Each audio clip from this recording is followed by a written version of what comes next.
Welcome to Democracy Now!, democracynow.org, The War and Peace Report. I'm Amy Goodman. Palestinian health officials say Israeli attacks have killed at least 89 people across Gaza over the past day, including 31 people killed while seeking food. Among the dead are 5 Palestinians bombed in a tent sheltering displaced civilians in Al-Mawasi, which Israel's designated a safe zone despite consistently attacking the area. More than 500 others have been wounded by Israel's latest attacks. Meanwhile, Israel's blockade of Gaza has led to 5 more deaths from famine and malnutrition over the last 24 hours, including 2 children. Palestinian health officials say at least 227 people have starved to death due to the siege. Global condemnation is mounting over the assassination of one of the most prominent journalists in Gaza, Al Jazeera correspondent Anas al-Sharif, along with 4 of his colleagues at the network. UN Secretary-General Antonio Guterres is calling for an independent investigation after the 5 journalists were killed in a targeted Israeli strike outside Al-Shifa Hospital in Gaza City. European Union officials and international press freedom groups have also denounced the assassinations. A 6th journalist, freelance reporter Mohammed al-Khaldi, was also killed in the same strike. On Monday, large crowds of mourners gathered for a funeral procession for al-Sharif and his colleagues, marching from Al-Shifa to Sheikh Radwan Cemetery in central Gaza. This is Palestinian journalist Mohammed al-Sikli. Through this crime, the occupation is trying to silence words, distort the facts, conceal the truth, and conceal its crimes in the Gaza Strip. However, we, the Palestinian journalists, say it loud and clear. If 1,000 are killed from the journalistic family instead of 1 journalist, the occupation will eventually face someone who will report its aggression and document its crimes in the Gaza Strip. The government of Norway said Monday it'll divest its $2 trillion sovereign wealth fund from 11 Israeli companies, citing the, quote, serious humanitarian crisis, unquote, in Gaza. The announcement came after the newspaper Aftenposten revealed the fund held shares of the firm Bet Shemesh Engines Limited, which provides services and fighter jet parts to Israel's military. President Trump announced Monday he's deploying 800 National Guard troops to Washington, D.C., and federalizing the city's police force for 30 days.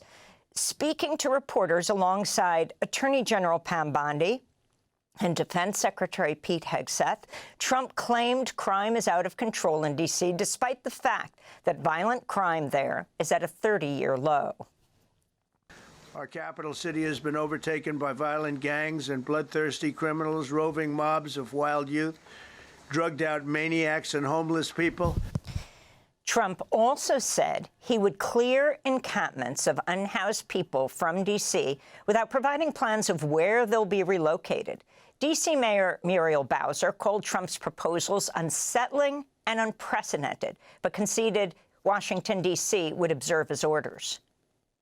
We don't, I think I speak for all Americans, we don't believe it's legal to use the American military against American citizens on American soil. Meanwhile, demonstrators took to the streets to voice their dissent against Trump's call for troops in the Washington, D.C. area. Here's Kaya Chatterjee, the executive director of the group Free D.C. If Trump cared about safety, he would stop kidnapping immigrant neighbors. Because terrorizing people, terrorizing families is not safety. If Trump cared about our safety, he would fund Medicaid. He would fund schools. He would fund SNAP. Because people being sick, out of school, and hungry is not safety. After headlines, we'll speak with the head of the Washington, D.C. American Civil Liberties Union and with Khalil Gibran Muhammad, Princeton University professor. He is a scholar on the history of policing in the United States. In California, a federal judge is hearing arguments about whether President Trump violated federal law when he deployed the National Guard and active duty Marines to suppress the protests in Los Angeles against his mass deportation campaign. Governor Gavin Newsom is arguing Trump's order violated an 1878 law known as the Posse Comitatus Act, which prevents the president from using the military as a police force against civilians. According to the Pentagon, 250 National Guard members remain deployed in California. To see our interview with the California Attorney General, go to democracynow.org. In Pennsylvania, immigration rights advocates are calling for the Moshannon Valley Processing Center to be shut down after another death in ICE custody. Chao Fenggu, a 32-year-old immigrant from China, was pronounced dead last week after he was found hanging by the neck in the jail shower. He had been held at the center for 5 days. Moshannon is operated by the private prison company Geo Group and is the largest ICE jail in the northeastern United States.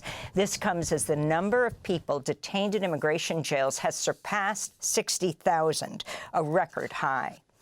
In Texas, protests and vigils continue in El Paso, demanding the release of Xochitl Santiago, a longtime community organizer and recipient of DACA, that's Deferred Action for Childhood Arrivals. Santiago was taken by Border Patrol agents at the El Paso airport as she was about to board a domestic flight for work in early August. The agents detained her for questioning without a warrant or reason, despite her having work authorization and deportation protection under DACA. She filmed a short video as the two border agents accosted her.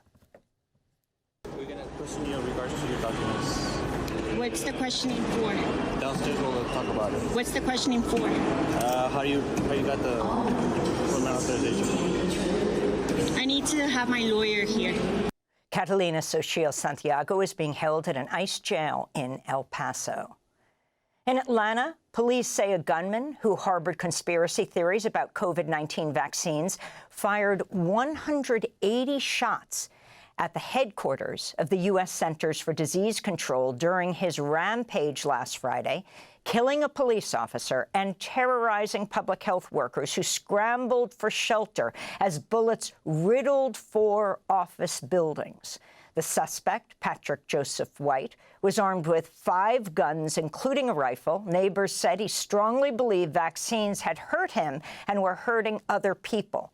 On Monday, Health and Human Services Secretary Robert F. Kennedy Jr. toured the CDC after tweeting he was deeply saddened by the shooting that broke over 100 windows.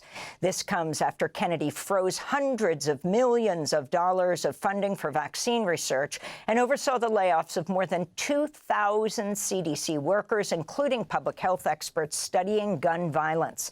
On Sunday, current and former CDC workers who gathered for a protest in Atlanta called for RFK Jr. to be replaced. This is infectious disease doctor Elizabeth Soda. And I am enraged at Robert F. Kennedy Jr. As Health Secretary. As Health Secretary, his lies are costing people their lives. His dangerous rhetoric is making Americans sicker as science-driven decision-making is destroyed. But it is not too late. If ever other Americans join me in my anger to demand RFK Jr.'s resignation, all is not lost. An influential U.S. medical journal has rejected RFK Jr.'s efforts to retract a large study that found aluminum ingredients in vaccines pose no health risks for children. That's according to Reuters, which reports despite the findings, Kennedy continues to promote doubts about vaccine safety and is considering whether to initiate a review of shots that contain aluminum, which Kennedy blames for autoimmune diseases and allergies. A federal judge in Manhattan has denied the government's request to unseal grand jury transcripts from the sex trafficking case of convicted sex offender Jeffrey Epstein's co-conspirator, Ghislaine Maxwell. President Trump had been pushing for the release of the transcripts to deflect from the scrutiny of his own personal relationship with Epstein. U.S. District Judge Paul Engelmeyer said in Monday's ruling, quote, "A member of the public appreciating that the Maxwell grand jury materials do not contribute to public knowledge might conclude that the government's motion for their unsealing was aimed not at transparency, but at diversion, aimed not at full disclosure, but at an illusion of such, unquote. The grand jury testimony is a tiny fraction of the hundreds of thousands of pages in the Epstein files, which Trump can decide to release at any time.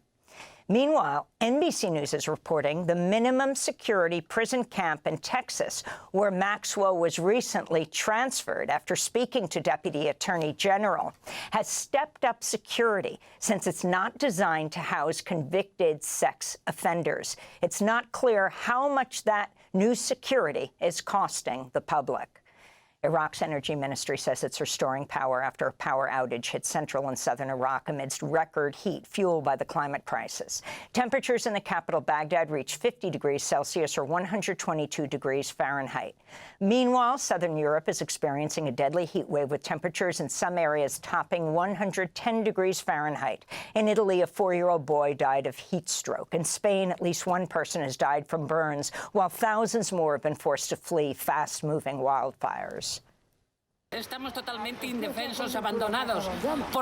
We are completely helpless and abandoned. Someone, do something for us because we are burning. We might not be a national park, but we are people. No one does anything. No one. President Trump's delayed plans to impose sweeping tariffs on China, just hours before they were set to take effect. An executive order signed by Trump Monday locks in place until November 10th a 30% U.S. tariff on Chinese imports, with Beijing putting a 10% tariff on U.S. imports. Trump previously threatened tariffs on China as high as 245%.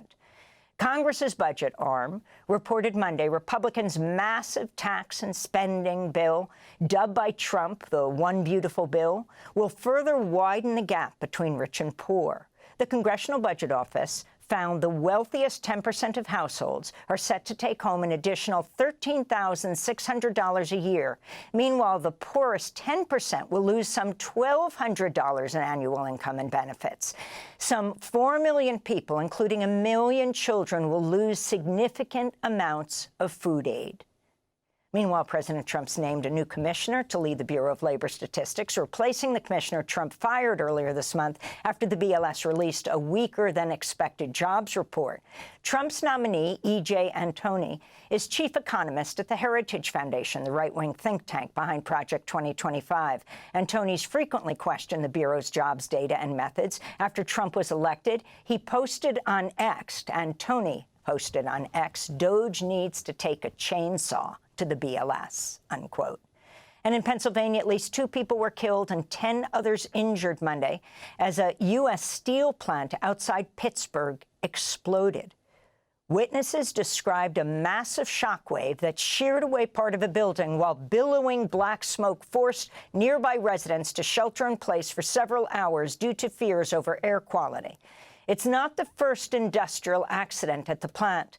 In 2009, a worker was killed in an explosion. 1 year later, 14 others were injured in yet another blast. And those are some of the headlines. This is Democracy Now!, democracynow.org, the War and Peace Report. I am Amy Goodman in New York, joined by Democracy Now!'s Juan Gonzalez in Chicago. Hi, Juan.